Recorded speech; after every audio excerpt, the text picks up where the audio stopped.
I'm excited to announce that the next major content update coming to World of Warcraft Battle for Azeroth is Visions of Nzoth.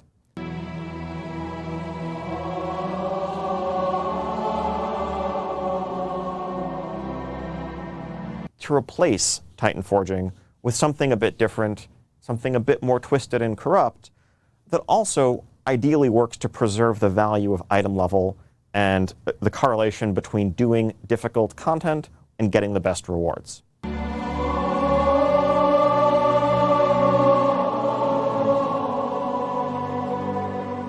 Hey guys, Rusty, I really hope you enjoyed this video. Cool, hey? Hey guys, Rusty over here, and Blizzard has just announced patch 8.3 Visions of Nzoth, and guys, I'm gonna be honest, anything to do with the old gods is enough to get me rock solid below the waist. I am hyped for this patch. I love the old gods. However, something that got me even more hyped about this patch, because it was completely unexpected, was when Ian basically announced that they were going to be changing Titanforging. I wasn't expecting this announcement, at the very least till the next expansion, maybe even a few expansions down the line. It's gonna happen this patch, boys. Now, I have no clue what these changes are. At the time of recording this, Blizzard has not announced the changes to Titanforging. They're still discussing it. However, I don't think it could basically only be positive, in my opinion. I really don't think Titanforging could get any worse than its current iteration. I hate Titanforging right now, and I'm very glad they are going to be changing it. Now, personally, what I think they are going to end up doing is going to be some sort of upgrade system, whilst also keeping the original Titanforging in there. So essentially, let's say you get a bad roll on a piece of gear. It doesn't get a max Titanforge. You can earn a currency to basically upgrade that gear to get it to the max level if you don't get a lucky Titanforge. Essentially, it's a deterministic way to counteract a bad RNG roll. Now, that's what I think they're going to do. What are they actually going to do? I have no clue. I have no clue. But again, I think it could really only be positive. I do not believe they could really make Titanforging worse than it already is, and I am very excited for this. Now, personally, I think this is in response to how well Classic was received, specifically best in slot list in Classic. It feels really good, even while you're leveling, just to get, like, best in slot, even while you're leveling gear, and pre-raid best in slot, and then obviously once you get to Molten Core and Onyxia's, or whatever phase Classic is in by the time you're watching this video, essentially, you fill your best in slot, you get your best in slot gear, and that's it. You don't have to hope for a lucky Titanforge to get a max item level. You get the item and you have it. It's deterministic, done, awesome, it's best in slot. That's it. Personally, I think they're changing Titanforging in response to this, but who knows? Maybe they've been planning to do this for a while. Basically, guys, all you need to know, I'm happy they're doing it. I'm very glad, and I can't wait to hear what changes they're going to be making to Titanforging. Now, the first major piece of content in this patch that Ian talked about is going to be the assaults. Now, essentially, these assaults, basically, the Oldham and the Vale of Eternal Blossoms are going to become under attack by Nzoth, and essentially, it's going to be what the incursions are in patch 8.1 and what the Legion invasions were in patch 7.2. Essentially, they come under attack, you kill some mobs, maybe do some world quests, click on some stuff, and that's it.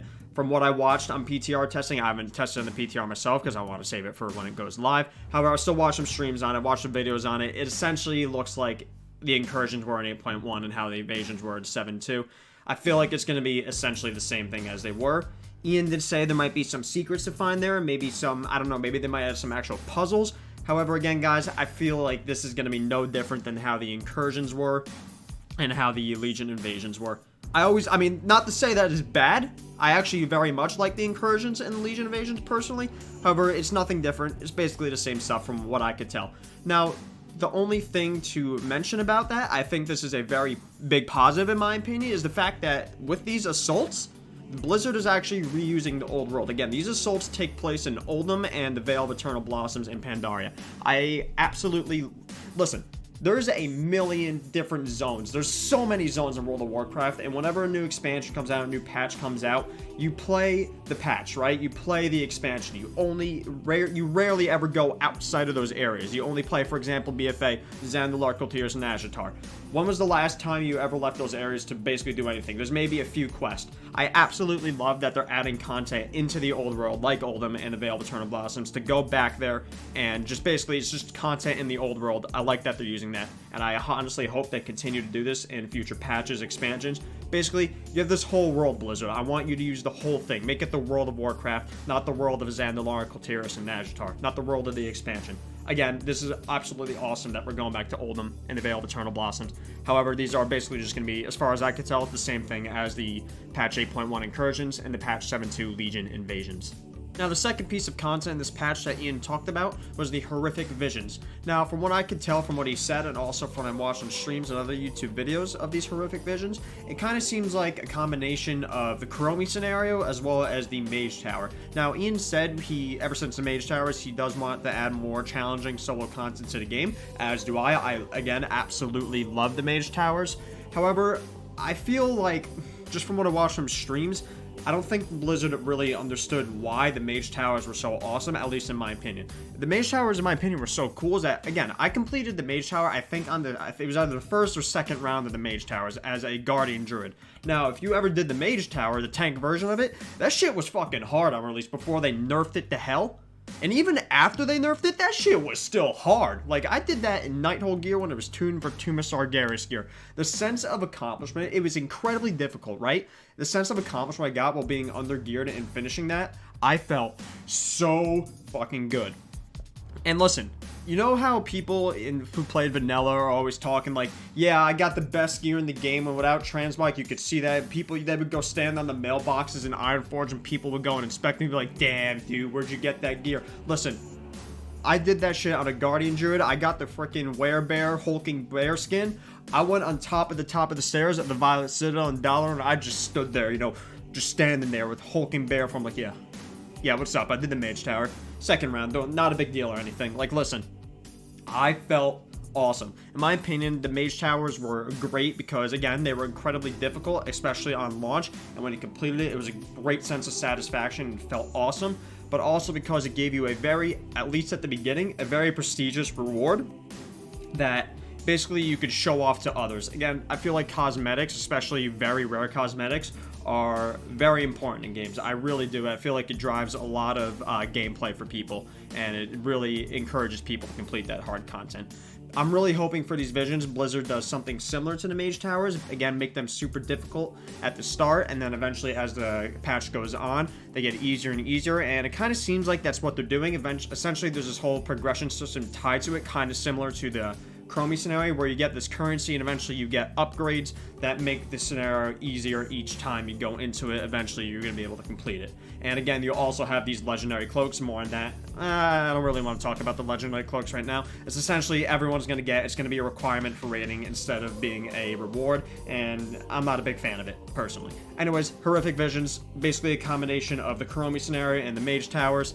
I think they're going to be okay. I don't think they're going to be as good as the Mage Towers, but again, I'll have to wait and see. Do I play it myself? I don't want to do it on the PTR. I'm going to wait till they go live to play it. They seem okay. Now, also coming in patch 8.3 is going to be the Nyalotha raid. Shocking. Now, I'm sure the raid will be awesome. Blizzard absolutely excels at making amazing raid content. In fact, the only raid that I ever truly hated, was Tumas Argaris, the mythic version. Like, in some raids or some bosses, sure, I don't like, but almost every time the raid is good. Blizzard is amazing at that. And I'm sure the art team is going to nail it. They always nail it. The Blizzard art team is, again, some of the best in the business, in my opinion.